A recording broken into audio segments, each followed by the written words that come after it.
Sri P. Chidambaramji. Mr. Chairman, I'm grateful to you for this opportunity. I'm grateful to the Honorable Finance Minister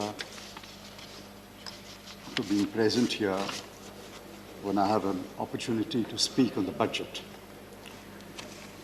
I will be very brief. Let me first recall last year. Dr. Arvind Subramanian, who had just demitted office as Chief Economic Advisor, said pre-COVID, pre-budget, that the economy was in the intensive care unit. Dr. Abhijit Banerjee, the Nobel laureate, said pre-COVID, pre-budget, the economy was doing badly. The country had witnessed 8 quarters of slowdown. The 8th quarter was underway, but we knew that the economy will slow down further. It started at 8% in the beginning of 2018-19, and ultimately it ended with 3.1% or so in 2019-20.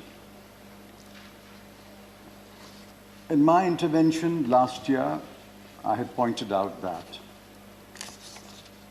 the government was in denial. The government was refusing to accept the reality of a slowing economy. And the government believed wrongly that the problem of India's economy was cyclical and not structural. The Honorable Finance Minister and other spokespersons of the government flatly refused to accept our arguments, brushed aside our contentions, and continued to pretend that all was well. And I remember the dates and the occasions when they said the revival will happen next quarter. Be that as it may, 2 years of slowdown is a reality. And then the COVID struck. And we pleaded that while you address the basic issues that are afflicting the economy, please do 2 things. One, transfer money to the poor people. Do a cash transfer. Secondly, use your mountains of food grain to give free rations to poor people. Even this morning, a distinguished economist has said, whatever may be said about the budget of 2021-22, it fails on the fact that even a small amount of cash transfer is not being given to the poor, and the rations are not being continued for the poor. Be that as it may, sir, this government continues to believe that supply-side responses will turn the economy around. I think there are 5 fingers on one hand. I can count who are those supply-side theorists. One is the Honorable Finance Minister herself. The other is the Chief Economic Advisor. The third is the distinguished economist who presides over the Niti Aayog. And the fourth is the Honorable Prime Minister's speechwriter. And I'm still looking for the 5th who wants to be counted on that side. Every economist in the world has said we have to stimulate demand. And the best way to stimulate demand is to put money in the hands of the people. This government has failed on that account. I repeat the charge You are still not learning the lessons of the last 36 months. And I'm afraid, as a result of your not learning the lessons, another 12 months will be lost while the poor will suffer and suffer greatly. Sir, in 2004-05, in constant prices, the GDP was about 32.42 lakh crore. I'll leave the decimals out. Let's take us 32 lakh crore. In 2013-14, when the UPA demitted office, it was 105 lakh crore. A little more than 3 times. Since then, what has happened? In 2017-18, it was 131 lakh crore. 2018-19, it crept up to 139 lakh crore. In 2019-20, it was a slower crawl to 145 lakh crore. And in 2020-21, the year that is about to end, the first half was about 60 lakh crore, and the year may end with about 130 lakh crore, which means we are back to where we are in 2017-18. 3 years of incompetent economic management, and the Honorable Finance Minister took exception to my using the word incompetent. I can't use a harsher word in Parliament. I'm using the mildest word available to me. 3 years of incompetent economic management will mean that at the end of 2021, we will be exactly where we were in 2017-18. Please remember, sir, in the last year, not entirely because of the government, because of the pandemic too, 120 million people lost their jobs. That's 12 crore. 64.7 million dropped out of the labor force. And out of that, 22% are women.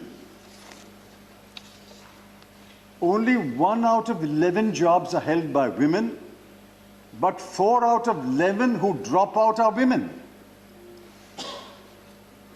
28 million are today registered in the employment exchanges actively seeking jobs. 35% of MSMEs are closed. Come to Tirupur. Come to my town. Where was this bakery? Closed. Where is this workshop? Closed. Where is this laundry? Closed. The reality is there is no demand in the bulk of India. I'm talking about a relatively advanced state like Tamil Nadu. Imagine what the situation will be in relatively backward states like Bihar, Uttar Pradesh, Orissa. My heart pains for them. I'm not happy they're backward, but it will be worse in those states. Sir,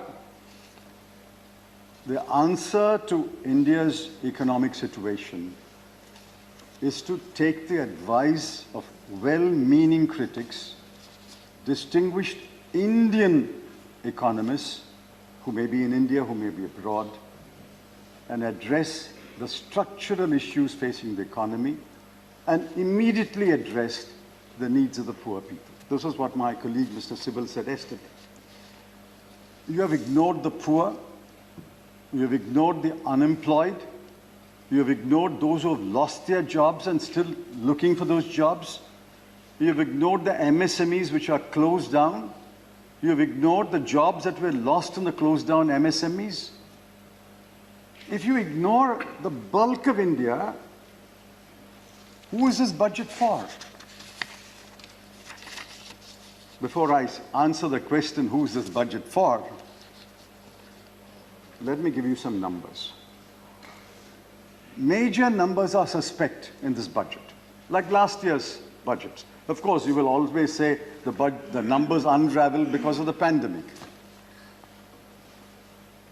You won't have the excuse this year. These numbers are going to unravel. And like last year, the finance minister will have to make mini budgets. Let's look at the reality of the numbers. You said you've raised about 10 lakh crore of additional borrowing. Where did this additional borrowing go? On the capital account, you are spending 27,078 crore. Let's add the grants and aid of capital investment, another 23,876 crore. The total additional capital investment in the current year, which will end on 31st March, is 50,954 crore. Let's say 51,000 crore. Where did the rest of the money go? Not for new investment, not for capital investment. Where did it go? Because you had three large holes. On the revenue side, your expenditure increased by 3,80,997 crore. On the revenue side, you had a revenue shortfall of 4,65,773 crore. And on the disinvestment, you had a shortfall of 1,78,000 crore. And that adds up to 10,24,770 crore. So your money that you borrowed is only going to fill the gaps, the huge craters that are there in the economy today. Next year won't be any better. The additional borrowing will go under the same heads. Mark my words today, and we'll come back next year. Mark my words, the revenue projections for next year are ambitious. There will be a shortfall.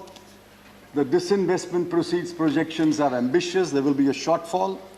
And your revenue expenditure will increase more than what you have provided for, because you have underprovided under a large number of heads, including defense and health.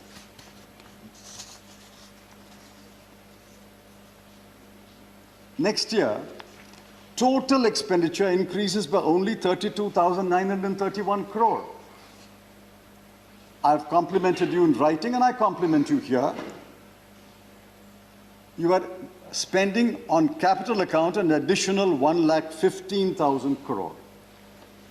But what is 1,15,000 crore in a GDP which you estimate will be 222 lakh crore? Your estimate says your GDP next year will increase by 28 lakh crore, but you are spending an additional only 1 lakh crore on capital account. While I've given you half a compliment, I'm going to have to hold back the other half of the compliment because there's not enough is being spent on capital expenditure. Sir, let me point out another number that will unravel. Your projected nominal GDP growth of about 14.8% or 9%. And then you say, I'll still grow by 11%. The math is bewildering. Inflation next year will be at least 5%, maybe even 6%. If your nominal GDP growth is 14.4%, and if inflation is 5 or 6%, the arithmetic I have says your growth will be only 9.4 or 8.4. This year will end at -10, -11, and next year will grow by 8 or 9. This is what Dr. Geeta Gopinath said is mechanical. Don't claim credit for that growth. If the decline in the previous year is -10, the mechanical rise will be +8 or +9. So don't go about boasting about these numbers. The real test is, when will you come back to a constant GDP which is higher than your highest, namely 145 lakh crore? I'm afraid it will take you 2 to 3 years, which is why Dr. Gopinath said to reach pre-COVID levels, we'll have to wait until 2025. There are three numbers on which I must comment. One is defense. The first time, I think, in the history of Parliament, the word defense was not mentioned in the budget speech. Please correct me if I'm wrong. The word defense was not mentioned in the budget speech. On health, the numbers have unraveled again. Everybody is blown a hole into the numbers claimed by the finance minister that she had increased health expenditure by an astronomical figure. The budget at a glance, the budget division which prepares the budget at a glance, has blown a hole into that by revealing the true figures, and the true figures are clear on page 10 of the budget at a glance. Health, current year revised estimate is 82,445, and next year is only 74,602. We've actually reduced the allocation for budget according to page 10 of the budget at a glance. And the third is, petrol and diesel prices will not increase because we have reduced the cess and comparably increased the, reduced the excise and comparably increased the cesses. There is a proverb in Tamil, Gettikarar Pulugu Ettu Nalekku. A bluff will only have a short life. The bluff was being called 3 days later. Prices of petrol have increased by 36 paise and 26 paise. And believe me, it will rise again. It will rise again. What you have done by imposing a cess is to deny the state government of their share. So many numbers will unravel. I don't want to alarm or disappoint the Honorable Finance Minister, but I'm afraid many numbers will unravel. Finally, sir, I want to point out what is the text of the speech. The text is prosaic, bureaucratic. What is the pretext of the speech? The pretext is we have a pandemic.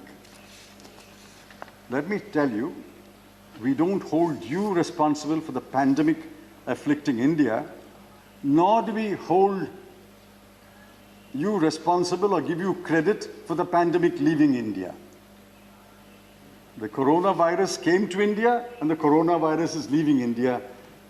You don't take the blame for the coronavirus coming into India, but you don't take the credit for the coronavirus leaving India. But that's a separate debate on a separate occasion. The pretext is we have a pandemic, and the answer is supply side measures. The context is a slowing down economy pushed into a deep recession, minus 10%, thanks to the pandemic and thanks to incompetent economic management. But more than the text, more than the pretext, more than the context, what is important is the subtext. The subtext is this is a budget prepared for the rich, of the rich, and by the rich. This budget has done nothing for the poor of India who continue to suffer. The unemployed, those who are looking for employment, those who have lost jobs, the MSMEs that are closed down, the migrant worker, those who are waiting for rations to be given to them for a few more months. All of them have been neglected in this budget. The subtext is this is a budget for the rich, of the rich, and by the rich. We must therefore record our strongest protest and dissent against the budget. Because we dissent, we will be called Andolanjeevi and Parjeevi. Who are the Parjeevis of this country? The Parjeevis of the country are those 1% who control 73% of India's wealth. And this is a budget for that 1% who already control 73% of India's wealth. We reject this budget in the name of the people. We appeal to you to amend this budget and provide cash transfers, rations, and succor to the poor. As long as the poor continue to suffer, you may get away with this kind of budget. But one day or other, the poor will wake up. And in a non-violent, peaceful manner, show the government what it has done and what it should have done. I don't know when that will happen, but it will happen because the poor continue to suffer before your budget and after your budget. And therefore, we reject this budget and record our strongest protest against the budget. Thank you, sir.